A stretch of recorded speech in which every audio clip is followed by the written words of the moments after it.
podcast. I think that we've been planning this thing for a while, and you know, I, I I got burnt out towards the end of last year. It just seems to happen every single year. I get burnt out, and then I went, decided to get sick with the rest of my family for all of the holidays. So I'm glad that we can finally, get you on here and have a great conversation.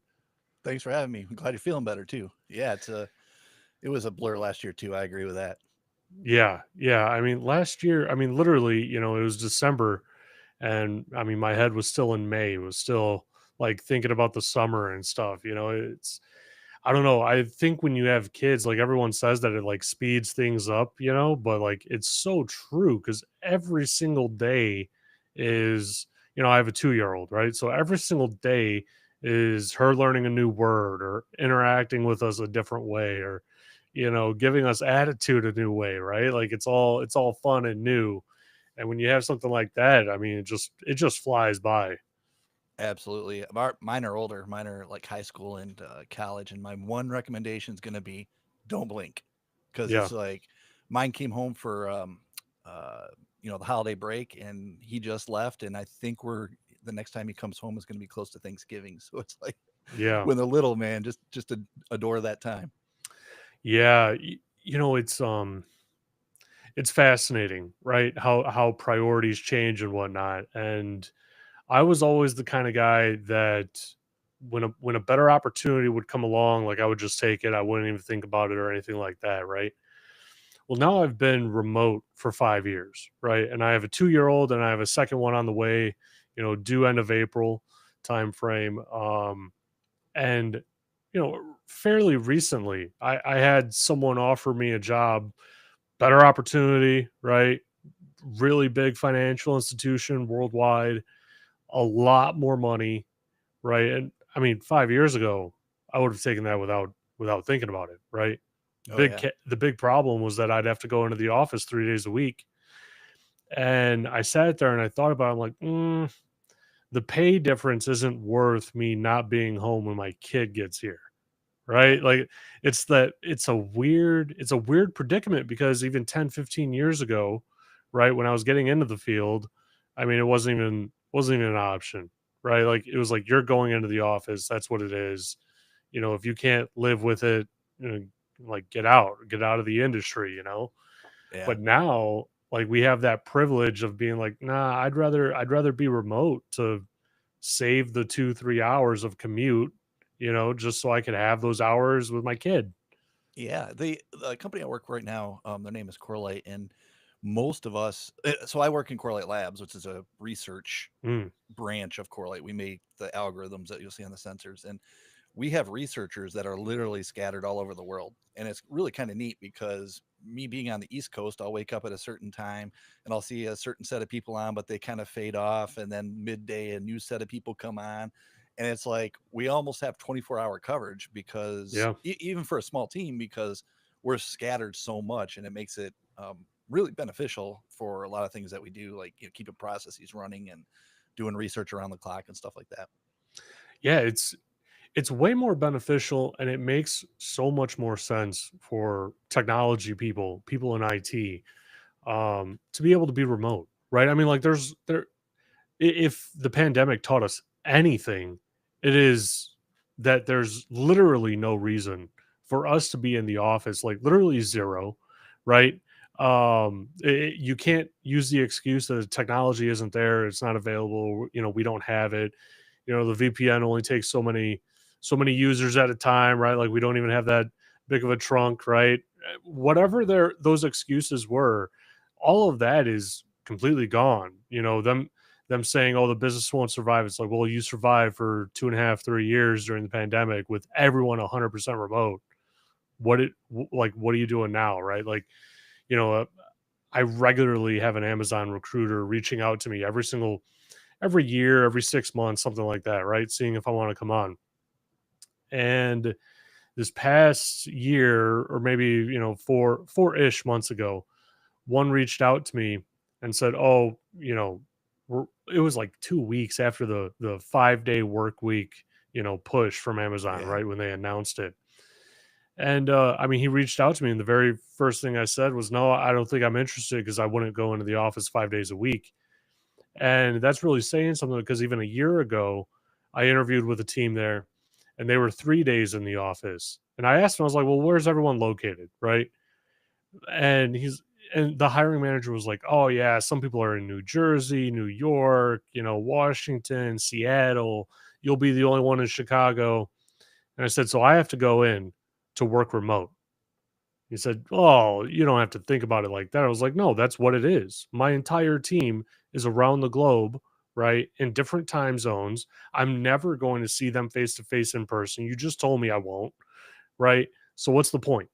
And he couldn't answer that question. Obviously, I ended up not going there, but it's like these companies they're really pushing hard for people to go back in when, like you just said, it's actually more advantageous for you to be remote because now you have 24/7 coverage on a team that otherwise would never have 24/7 coverage. And if a service provider even claimed that they could provide 24/7 coverage on threat research, security researching, they're lying to you because that doesn't really exist.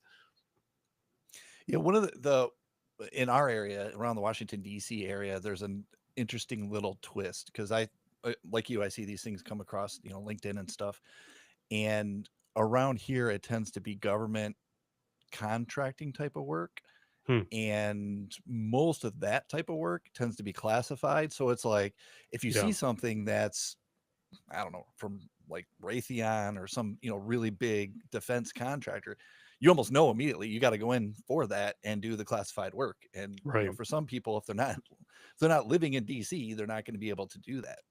Yeah. Yeah. No, that's a really good point. I mean, that's the like I feel like that's probably one of the very few industries as a whole that it's forever in the office. There's nothing you can Yep. do about it. And it's within reason too, right? You wouldn't want Yeah. someone taking their work Exactly. home. Like that's illegal. you know Yeah. like yeah, then it would start like a whole other conversation of, well, if it's legal now, then why was Edward Snowden illegal, and all that sort of stuff, right? But Keith, I really want to dive into your background, right? How you got started, what made you want to get started, right? Because I view security as kind of like a crazy, like, not necessarily Wild West, but like we're still kind of trying to figure things out, right? In the industry as a whole. And that's not a fit for everyone. And you really got to be, advantageous around or curious around all these different, things to kind of dive into security. So how did you find your way into IT and how did that evolve into security? Well, I would say looking for it, but also kind of lucky. Hmm. So if we go back way back, I mean, in the 80s, I can remember programming on VIC 20s and Commodores and stuff like that as a kid. And I was just always really, really interested in computers. And computers, if you're not as old as me and you're watching, listening to this, they were not all that common back then. So if you had a VIC 20 around, that was a big deal as a kid. So, I got to learning programming and stuff like that. And then by the time I switched to college, I there wasn't a computer security anything in the 90s, the early 90s when I went to college. And when I did that, I knew I wanted to be in computers, and the easiest thing or the most matching major for that was computer engineering and electrical engineering. So I did a double major for bachelor's in that. And then by the time I was done with the bachelor's, I still kind of looked around and I was like, I don't really want to design chips the rest of my life, like CPUs and stuff like that. I don't want to, write operating system code. I know I'm interested in this other stuff that during that time I was working at the School of Criminal Justice too. So I had exposure to cybercrime and just all sorts of crime. I even worked with them one time when help them clean up a blood splatter room. So it Hmm. was it was a really neat, as a computer guy, it was a really neat job to have back in the 90s. So I got to see the law enforcement side of things, which kind of went with computer crime, but still nobody was calling it computer crime back then. And so I graduated in with my master's in 99, and I figured, you know what, I don't want to get a PhD yet because there's nothing in here that's computer crime related. I didn't, if I did it, it would have been straight electrical engineering or computer science back in 99, and it just didn't fit. So I went to work, and I started out, because I had a programming background, I helped work on some security software, some like log correlation type of tools. Think Splunk, but like way before Splunk, just to, Hmm. match web logs to login, and not logins, but like your firewall logs and stuff like that. And in that, I ended up transitioning into doing investigations. So when I say investigations, I mean it very loosely, not just um, remote attacker breaking into your network, but also your internal employee gone rogue, or sometimes it was civil stuff where one company would accuse another company of stealing their source code, and I'd have to look at it and Hmm. say yes or no, this is, this is or isn't the same as what you think it is. And I worked in that space for quite a while, somewhere between like two, early 2000s through about 2016 ish. Hmm. So I did investigations for quite a while. And in there, I had experience doing expert testimony in federal court, criminal and civil. I've done state courts like Tennessee and some other states that off the top of my head I'm not remembering right now, but a handful of other states. And it gave me experience with a lot of different types of cases. So some of the cases were, um, let's see, for the testimony, a lot of the testimony tended to be insider cases. So one of my biggest one was United States versus Roger Geronio, and I testified back in 2006 in that one, and I investigated it. It was about a couple of years investigation in front of it. I think it was like 2004 to 2006 ish, and he committed the crime, if I remember correctly, somewhere in the 2002 to 2003 timeframe. So, when you get into these things, it's not like a quick investigation and it's over. You get Hmm. kind of into them for a long time. And so I would work on these, longer investigations that would tend to go to trial, like that one. And in that particular case, I got up on the stand and spoke about, this was the logic bomb, which was a piece of computer code that deleted data. And I demonstrated how it was spread on these computers and how it only could have been him and all that kind of stuff. And so that was probably my largest case. The other ones were things like intellectual property theft, like I talked about earlier. But my last case was probably the one that, just, if I can be vulnerable for a moment, probably made me switch, Hmm. which was a murder case. And that was completely different than all the other cases that I did, because I looked at computers from the defense and the prosecution. I was retained by the defense, but it was just a completely different experience from the. I mean, there's still electronic components, so it's electronic crime in a way because there were messages sent, but the true bread and butter electronic crimes of stealing credit cards and insider gone wrong, it just was a completely different ball of wax. And that was about the time I decided, you know what, maybe I should get that PhD. And I looked around, and I still had trouble finding some universities in 2016 that taught true cybercrime. Hmm. A lot. Most of them would teach policy related cybercrime stuff. And I'm a very technical person. I code in most languages, and just doing policy stuff wasn't where I wanted to go with my career. But Dakota State University had this program online that was for, they call it cyber operations, which is, it's like cybercrime basically, or computer security is how I think of it. There's cyber operations and there's cyber defense, and operations, I guess, is more technical, and that's the one that I did. And um, I ended up in that one writing a dissertation on how to classify malware using uh, artificial intelligence. And this is before Hmm. LLMs. This is like 2019. So I had to use things like tensors and the really nerdy and geeky stuff that we don't really talk about nowadays. We just say LLM and everybody knows what we talk about. Yeah. But it was like the very low level PyTorch tensors that I ran this data Huh. through and basically was able to classify them. And then, so that's That's the endpoint. And then in 2019, I switched over to network. So I wanted to give you that lay of the land of we can talk about investigations if you like. We can talk about endpoint malware dissection detection, or we can talk about what all this stuff looks like on the network, which is what I do now, which is developing algorithms at scale for think like universities, really large universities, writing algorithms that'll say, hey, this traffic out of all your university traffic, this thing here is a beacon and you need to look at it. Hmm. And that's what I do now. Yeah, it's really fascinating.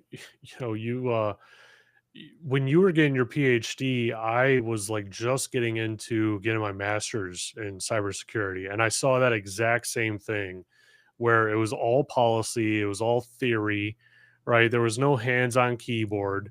And the one university that I stuck with, I went with Capital Technology University. Sounds like it's one of those, schools that are going to be like, you're going to be getting a refund from because it was a scam, or whatever it was, right? But it was extremely hands-on. Like literally, we'd have 5 hour classes or something like that, 4 hour, 5 hour. And the first half, you're talking about, the logic behind it, right? The thought process behind, okay, like I'm going to do recon on this network. This is what I'm looking for. They'll show you maybe a little bit of the history of it, right? Like where it started and now the tools that you're going to use and whatnot.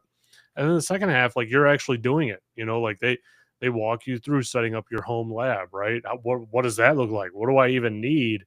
And you're actually launching all these different attacks. The forensics one I thought was actually really interesting, and I actually did pretty well in it. I wish I just had a better professor, which they now have a world class professor in it. So I'm like even just tempted to go and take that class alone, just to get the info. But it was really fascinating for me to see like kind of both sides, right? Like how you can go back and you can basically pull anything from a computer's history, in the registry, whatever it might be, and you can follow it all the way along. And then, immediately where my mind goes is, well, how do I get around that? Right? Like, how do I start manipulating that sort of thing? And, I guess that's like that degenerate hacker mindset in me that's like, well, it works like that, but what do I do over here? It's it's a really fascinating world, and now I'm getting my PhD from that same university, and it is it's a struggle trying to do it while having a little kid, at home. It's like yeah, I should have done it when I was younger, honestly. Yeah, I thought that too. And I also thought there was definitely a difference where I could appreciate more stuff because I had experience, especially in the real world experience. If I went master's PhD job, it would have, I think, been a completely different Yeah. experience than having, over a decade of, real world experience and then going in because it's just you had a more well-rounded and well-rounded view of things, and you had examples of things that you've done in the past and that you could work. You have your interests kind of fleshed out by then. There's a lot of Yeah. things that I was very grateful that I did when I was older, but I agree with you. My kids were teenagers when I did it, and it was just like trying to drop them off at things, their events, and then come back and then get this paper done. And it was a juggle. And once you get it done, you'll be so happy and you'll go, I'll never do that again. Yeah. Yeah, it's like it's taken me forever. I mean, it took me like a whole semester just to figure out what I wanted to do it on, and then like I don't know. I've run into so many roadblocks, and the biggest issue, the biggest issue by far with achieving it, which I can understand why most don't even complete it, right? Is all of school you're taught, okay, the test is on this, right? The paper is on this. We want 5 pages on this. This is how I want the 5 pages to look like, right? And you kind of just fit in the idea into that mold. In the PhD, it's like, no, go choose what you want to do it on, get approval to do it. Hopefully there's enough info there for you to do a PhD on it, right? You have to figure out how you're going to test it, like what the methods are, everything. You're starting from scratch. I mean, your PhD, could be 20, 40 pages, which I'm already on like page 40, right? And I'm like not even getting started on my research. Or it can be hundreds of pages long. That's that's a that's a crazy variation, that all of school basically doesn't prepare you for. And maybe it's because they don't expect anyone to like go and get a PhD except for 1% of the population that goes through schooling. Maybe I don't know what that is.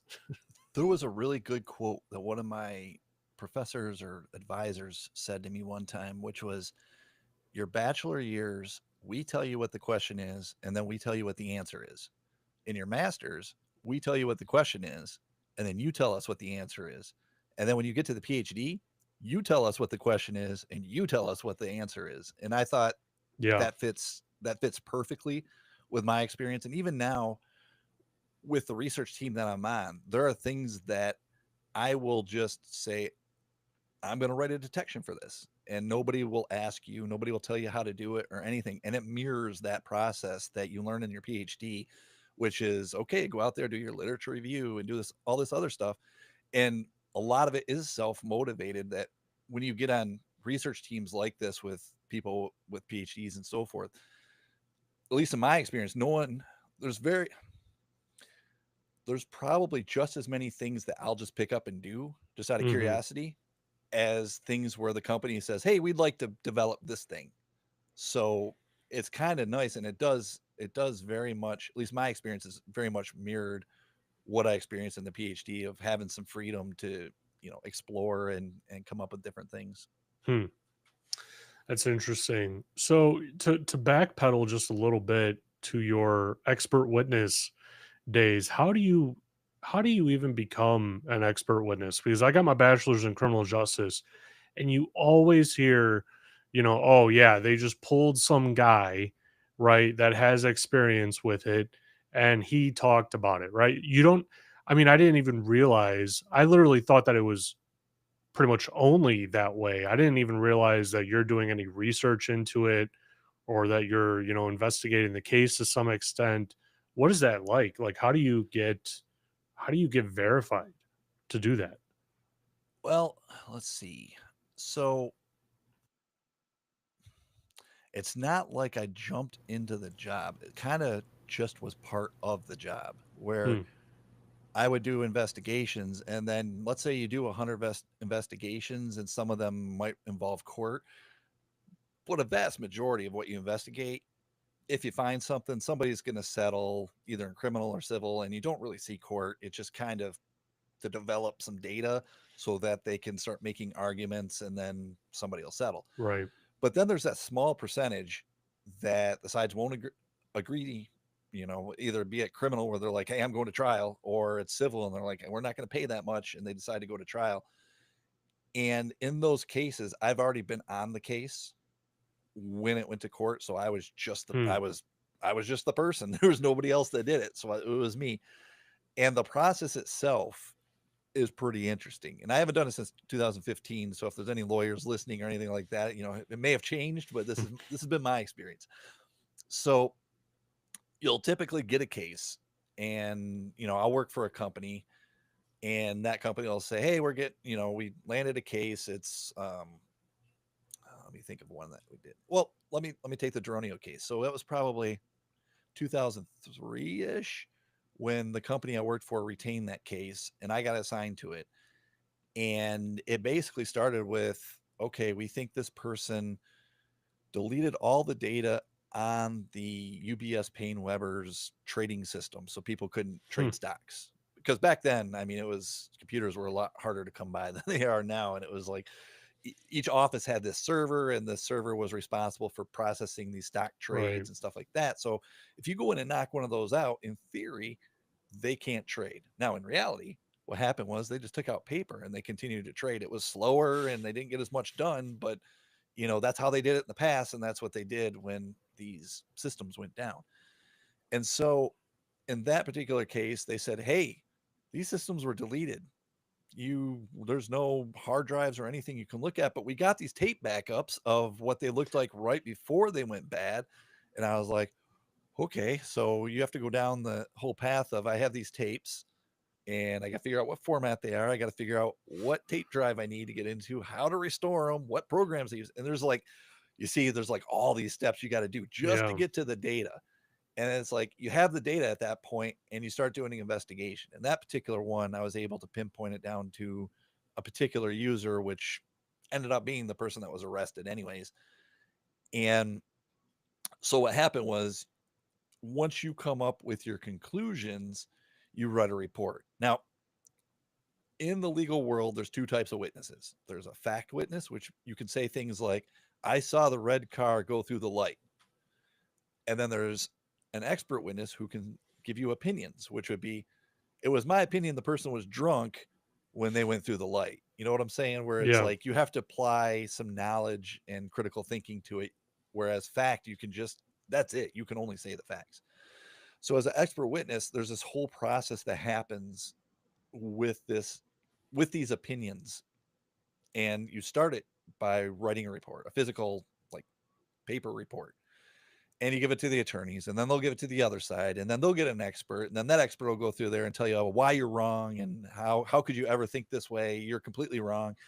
And so you typically have some opposing expert that'll be saying everything that you did is wrong. And in almost every case I can think of that I've been in, there's been that opposing, um, expert on the other side. So once the report is done, typically, and this happens more in civil, but you'll be pulled into a deposition, which is you have to give live testimony. And it's not in front of a jury like a court case is, but it's just as important because this is where they get you into your opinions on record, more on record because it's coming out of your voice rather than your, I mean, you got your report, but now you're up there saying it, right? And so you've got that record coming out, and that's going to basically be available for them during the trial too. So even though people are thinking, oh, I'm going to testify in trial, that's usually the very last step in these things.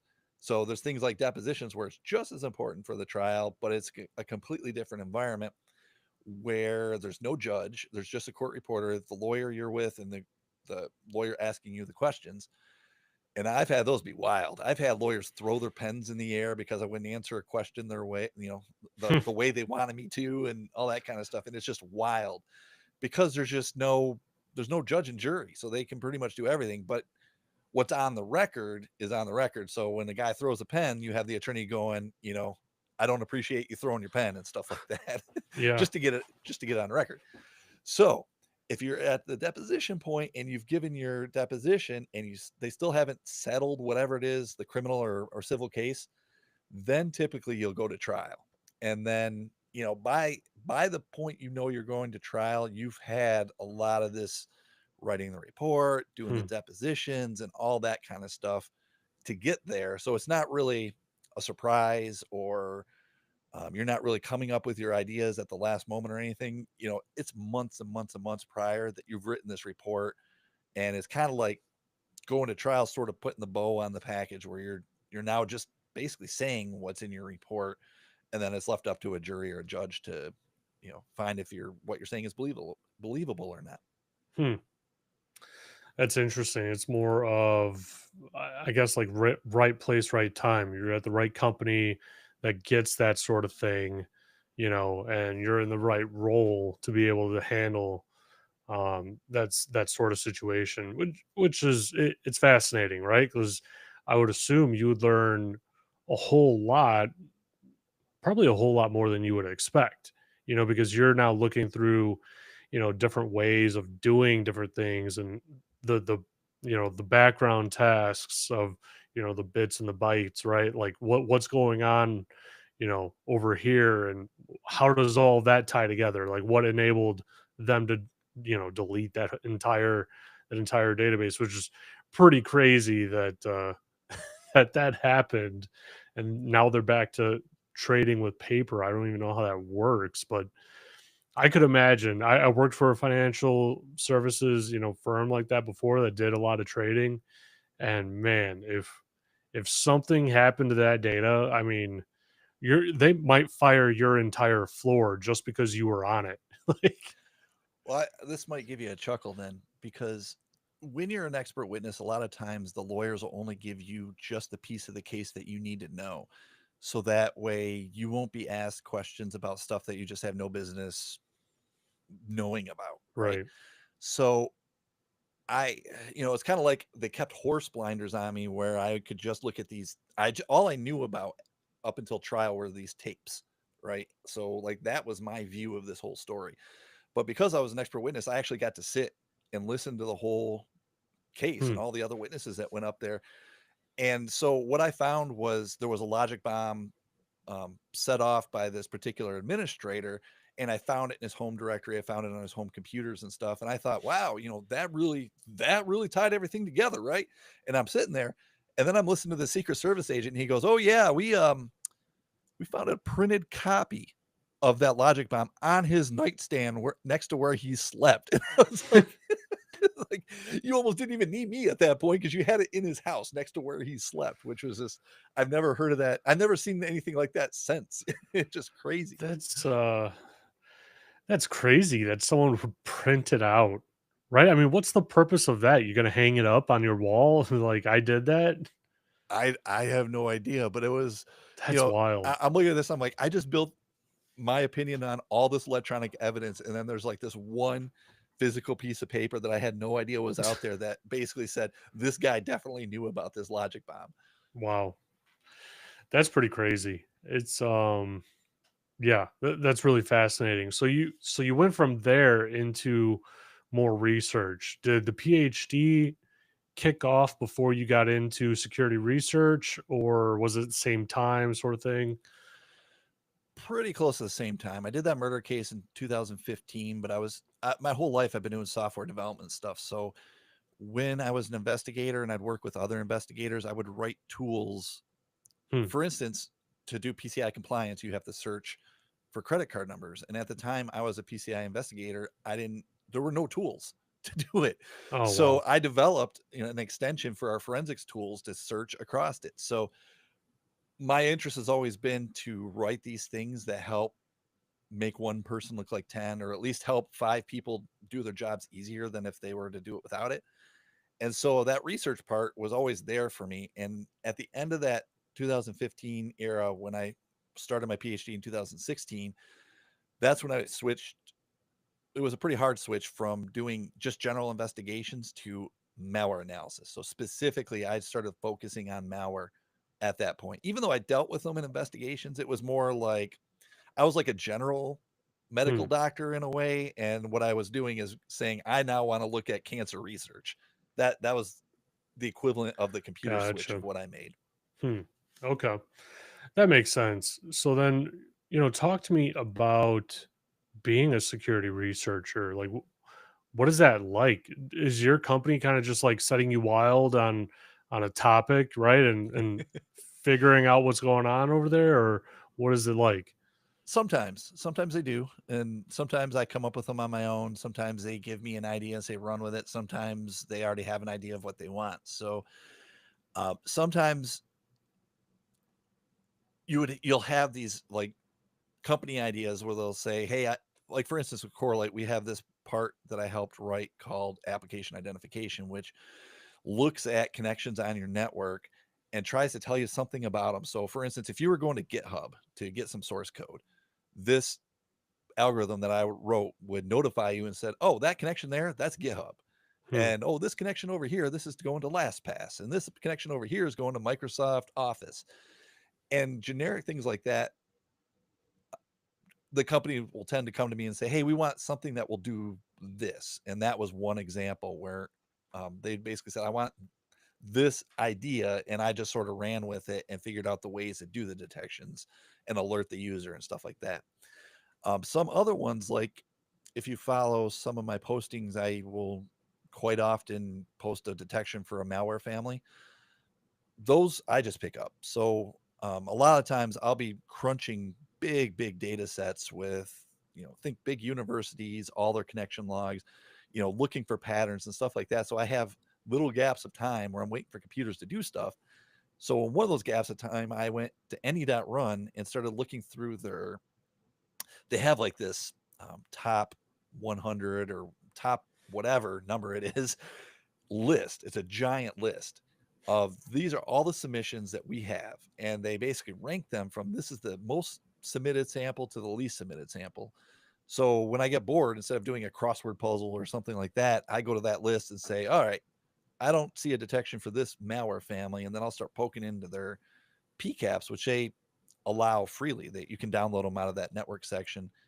And I'll start looking for C2 or whatever it is that malware Hmm. family will do. And then I'll write a detection on it in Zeek, and then I'll publish it to the open source community, but we also will put it in the product. So it really does vary from we have a vision of something to, hey, that's a great thing that you developed. We didn't even think of doing that. So when you're a security researcher, I find there's a lot more um, freedom to do those things, especially if you have a track record of doing them before. When I did the first couple malware ones, I didn't really know how to go about doing it. I didn't know the best way of doing it. But now that I've been doing it for about a year and I've done, I don't know, maybe like 10 or so malware families, it's just like, it's just a part of what we do now. Nobody really thinks about it. I just will go pick up another piece of malware and then I'll write a blog about it, send it to our marketing, and then I'll go back on to my day job. Hmm. What does malware based detections in AI mean? Is I feel like we're getting into a place, right, with AI where we're kind of opening, the genie's bottle, right? Like we don't really know what's going to happen going forward, right? Because more more companies are starting to it seems like every company is diving into this AI thing. None of them know what's going on, right? They have no security controls around it. They have no concept of security around it. And it starts going into a place where, well, how do you know that they're not mining our data to go and sell it to someone else or make their model better, right? Or how do you not know that you're not feeding, a piece of malware that's underneath their code that they're not even thinking of themselves, that they, somehow got infected with this piece of malware and now it's, maybe siphoning data off of over to like the Chinese model. What is it like? Seek deep Deep Seek. deep seek, right? Um what does that look like, even using AI to do like malware detections? Because at some point, right, like it's going to figure out the detections that you're writing, maybe the logic behind it, and it'll extrapolate on that. So what's your thoughts on that? Well, I started playing around with LLMs several months ago. And what I've been learning, developing with LLMs to do certain parts of my job, feels like it's so foundational. It was probably equal to when I learned Python. It was Hmm, like, it's just a new giant tool I can do stuff with. And like you said, when you use it as a tool, you really need to know everything that's going on. And I'm saying this with a smile on my face, which is if you go to ChatGPT, right, and you just start putting personal data in there, I'm sure they have some kind of privacy policy and they have some kind of processes behind there. But you as a user, do you really know? Do you really know? right, I mean, you got to kind of trust them, right? And then on right. the other hand, um, DeepSeek, on the other hand, has a chat application like ChatGPT, and I haven't used it. I've just read about it so far. I use ChatGPT a lot to do comparisons, but from what I read, they even said, "Oh yeah, we're sending your data over to Chinese servers," and I would assume that it's probably going to be used as a data training set because, Right. from what I understand, DeepSeek was actually built because there were export restrictions on AI technology. So there was a group that says, well, we can't use this really powerful technology to basically crunch these things out like the big Facebooks and the Googles can. So we have to find a more cost efficient way of doing this, but still getting great results. Supposedly they have a way that's a lot cheaper than the other Hmm. people, like the metas out there and so forth. And that you got to assume that when you're sending that data and they're trying to train these models to be bigger, better, and faster, to be, basically it's like the moon race, right? It's like there's I would think that they would take your data and use it in the training model. And Right. now why I think this is interesting was because there was a blog article that we wrote just a couple days before I started practice or just playing with ChatGPT to see what it can do and stuff. And so I started asking it questions about just research that I had been doing, and I asked it a question about detecting something that we'd done recently, but I didn't say anything about who I was or anything. And it went and found the article that we wrote on that particular thing and then told me, it's like, you want to use this find command. I wrote that find command, and it was telling me it was a very, very unique find command that when I saw it, I was like, Huh. yeah, I definitely wrote that find command because I use like certain directory tokens and stuff in there. And so, yeah, you got pretty much have to assume that anything you send to a service is probably going to be used in training at some point. And there's a ton of celebrities that are upset about that because their likeness and all that kind of stuff. So my solution to the problem is this. If you want to use an LLM, there's a lot of open source software out there. There's one in particular called Ollama, Ollama. You put it on your computer. I know it runs on Mac and Linux, and I think it runs on Windows. And you can pull down most of these models that are used in these chat applications, and you can run it all local on your computer and not Hmm. send data anywhere. So, for instance, the DeepSeek people released DeepSeek R1 a week or two before they released their actual application that you have on your phone. And so, if you want to play with DeepSeek and you're worried about sending your data over there and you want to see what it does, you can run it locally on your computer with Olama and run the DeepSeek R1 and ask it questions and at least not worry about that data going anywhere. Huh. Wow. That's really interesting. That's fascinating. It's yeah, we're in a weird place where it's difficult to check, how your data is being used in those models, right? Like especially like with the Chinese models and whatnot, right? Like I read some article, it was a long time ago. I read some article that said that the Chinese government like instills a level of loyalty in its citizens or in its people overall that surpasses any other country's like nationality or urge to do better for the country itself. Like they really instill it in their people, right? And so they talked about like even the risk of like hiring Chinese nationals that have spent, decades in America. They talk about the risks because it's like, yeah, they've been here, they probably love America, but the love that they have for China will greatly, you know, go over above and beyond what they have for America. And so you have to like really vet their loyalties and whatnot and almost expect them to, go, the China route if they needed to make sure that China, overcame whatever difficulty it might go through. Right. And that's really fascinating because I like barely view, like being an American citizen. And I mean, I'm very much, all for America. Right. But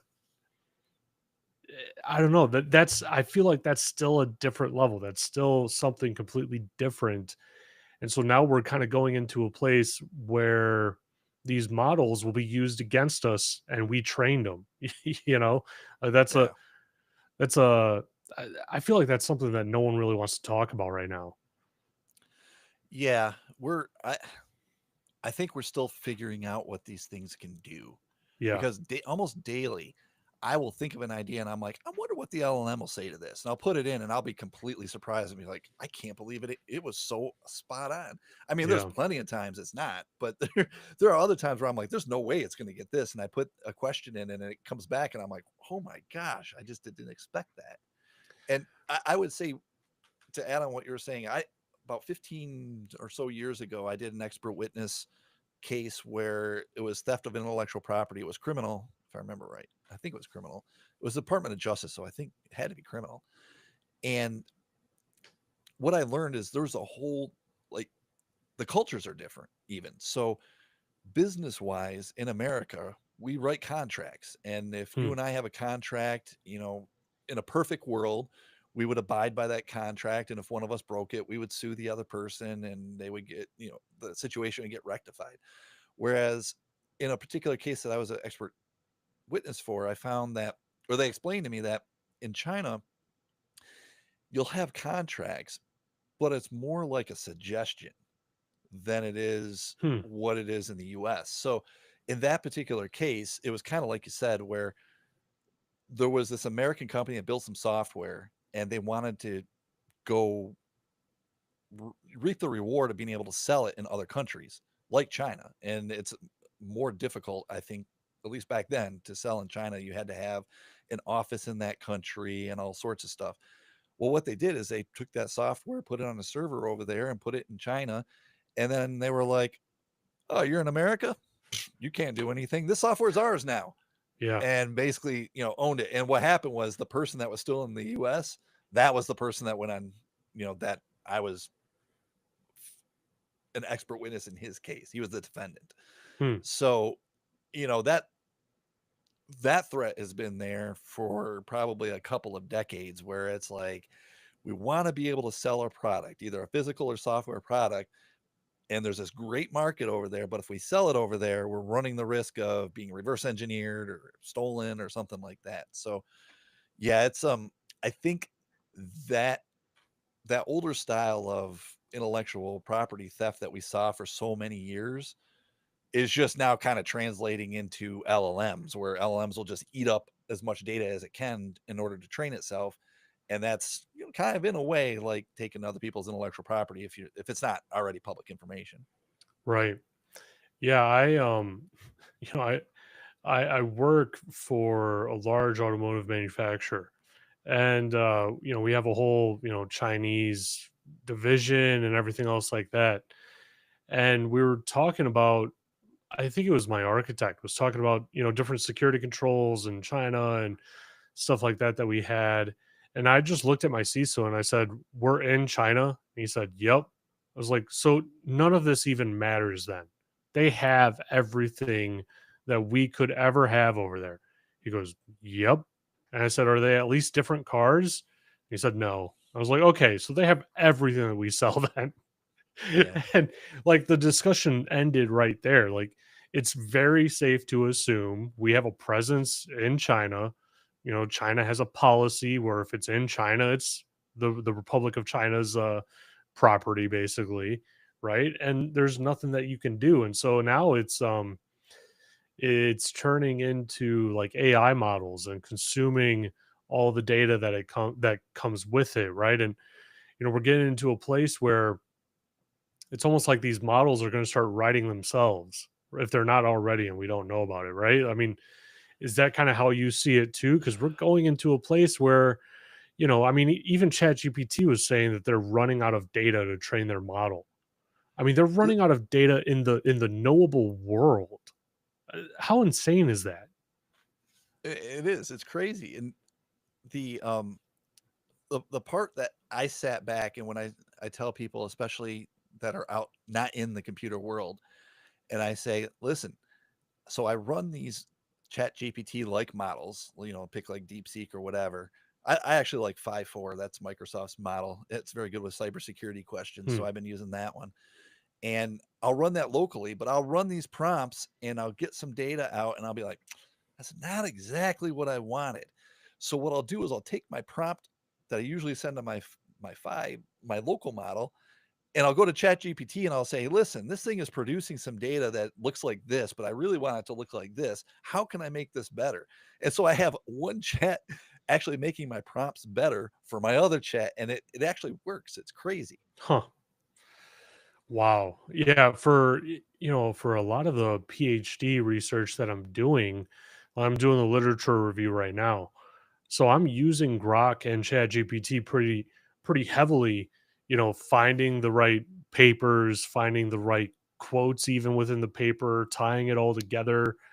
And it's really fascinating to see the differences because there will typically be, maybe 80%. Like if I say, find me the top 10 articles on, quantum requirements for quantum encryption to work, maybe 7 or 8 of the articles will be the exact same, same sources and everything.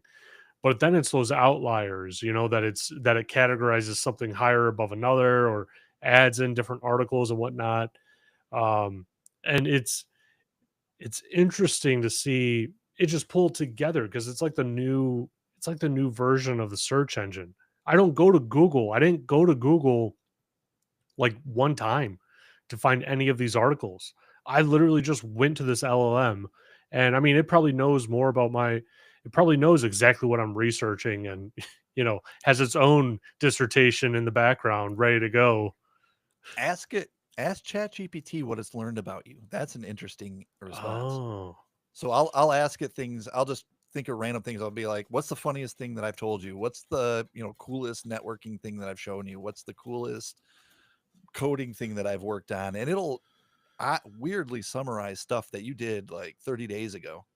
Huh. Wow. I'll have to do that, like, as soon as we're off here. Like, It's pretty cool. that's really fascinating. It's interesting too, and then there's, like, a whole poisoning aspect of these models, like, where I I mean, I don't wanna say that Google's model was poisoned, right? But the way that it was coded was obviously very biased towards one like subsect of the population in a very odd way, right? Like I mean, someone gave it the prompt like, give me a picture of a Nazi and it had like a black African American person, as a Nazi in a Nazi uniform is like that would never happen, right? But I'm thinking of it in terms of when you ask it for, some type of critical information, right? And it gives you the wrong answer intentionally, but it makes it seem like that's the right answer. It gives you different sources for it. Maybe it even created those sources, and so now we're having limited ways of even verifying or validating that information. Like the Google model was very obviously incorrect. It needed some tweaking. Google admitted it, right? But what if you don't know? Like you legitimately don't know. Like for my PhD research, some of this stuff I legitimately don't know. It could tell me the wrong thing and I wouldn't know it and I would include it in my research not knowing that it's wrong. And I mean, Yeah, you have your PhD, right? So your resources are could be potentially hundreds of citations, right? yeah, Hundreds of articles that you pull this info from. Who's going to go and check 200 articles that you claim to be in your research? It's it's very small, right? And now we're turning into this thing that's being informed by a model that's potentially being influenced, in some other way that we're not seeing. yeah. It whatever input they give it is whatever bias it's going to have. So Yeah. it's I've looked at a lot of those models through Olama, and I could. It's almost like when you see these models, it's kind of like meeting a new person because you ask it a question and you ask Yeah. a technical question, and one will be like really good at bulleting it out and stuff. You ask another one, and it'll be free form when it tells you, and Yeah. it's really strange. But it's like I just had a brain fart there for a second. Sorry. These oh, so the models themselves, I find each one will have its own strengths and weaknesses. So Hmm. um the llama model, not to be confused with Olama, but the llama model written by Meta is very, very good at just natural language narrative Hmm. responses. Where I found the Microsoft model, its bias in a way is it's really good at, in my opinion, at cybersecurity questions. I can ask it pretty up to date cybersecurity questions and it gets it. Whereas with the Meta one, I have to tell it a little bit about cybersecurity for it to get it. Huh. And then and then this new DeepSeek model that came out, the DeepSeek R1, when you run it, it looks completely different. It looks like it reasons. It doesn't just say, "Here's my answer." It basically says, "Okay, in order to answer this question, I've got to do this." And then Huh. it does that. And then it's like, "Okay, now that I know this, I got to know that. And then it does it. And it's like, it tells you how it reasons. And Oh, then it goes, wow. here's my answer. Yeah, it's really kind of crazy. If you get a chance to play with it, it's a lot of fun to see. It looks like a human reasoning when it answers you. Hmm. But my point being is, it's, there are bad biases out there, but there are also these biases in a way of which model can answer the question you're going to ask it correctly. Right. And I just know if I'm going to ask it a cybersecurity question, I'm going to pull out Microsoft's model. If I'm going to ask something narrative related where I need a nice passage of, English text, I'll probably go to Meta's and ask it the question. So you just kind of, you got to Hmm. play with them and kind of understand them. That's interesting. I mean, it's almost like there's some sort of um bias towards maybe who was creating it, right? Like you think about how Meta's model, does better with text or the flow of language and whatnot. Well, I mean, that's probably because they probably trained it on, Facebook, right? And they see how everyone talks and the differences between different countries and the language and the slang terms used and everything else like that. I mean, there's nothing else on the planet that would even come close to that, Yeah. right? Like, especially if you're using that model and you're saying, oh, okay, 2, 3 billion people use this thing every single day. Go learn everything that you can from it. How are they talking and whatnot? Um, and then, like I kind of brought up before, the differences between Grok and Chat GPT, right? Like they're smaller differences. It seems like almost Chat GPT is more, I don't want to say like legalese, but more professional in how it answers things. And Grok is a little bit more, free form almost to some extent. It'll give you the same info, but it responds in a little bit more conversational than ChatGPT does in some ways, right? Yeah. But it's fascinating. We're moving into an area where, I've been saying it for a couple of years now, right, on the podcast, where one of the top emerging fields is AI security. And then the next question is people ask me, well, what's AI security? And I literally, my only response is, I don't know. Like, we're still trying to figure it out. I was reading an interesting thing that people are trying to fight back against these AI web crawlers that will, Huh. pull in tons of web data and use it for training. And they was said that they're basically using a tar pit, like TARPIT, like the defensive tactic that was used in spam years ago. They're Huh. basically doing the same thing where these AI bots will come to your website and start crawling for data.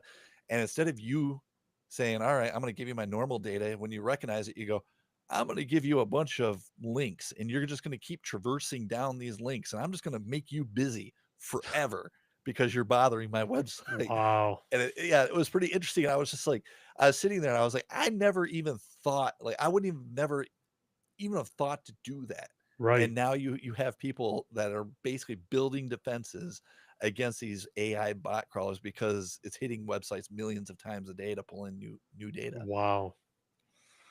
I mean, it's going Wow. to make That's, people. It's that's right there is like a job, right? I mean, yeah. that just made a job of how someone has to defend against this stuff. Yeah. I maybe I need to go like form an AI security company where all we do is AI security stuff. I'm sure it would be like bought up, by X or someone like immediately as soon as you do it. You just got to have one customer. Like Yeah, that would be interesting. But Keith, this conversation has been really fascinating. I really enjoyed it, and I need to have you back on. I mean, I think it would be really interesting to have you back on, maybe even in a couple months, right? Like with the rapid pace that AI is evolving, it might be beneficial to have you back on soon. absolutely. I'd be happy to. And whenever you need anything, just let me know. Yeah, absolutely. Well, before I let you go, how about you tell my audience, where they can find you if they wanted to reach out to you, where they can find your company. And I saw that you have a podcast. So I don't know if you're still doing it, but Yeah, all that I've been info. doing it off and on. Basically, I just make fun of electronic crime criminals and how they get caught. But if you want to get a hold of me, probably the best way you can hit my blog first. That's just dr as in Dr. KeithJones.com. And if you don't spell Keith a lot, it's EI, not IE.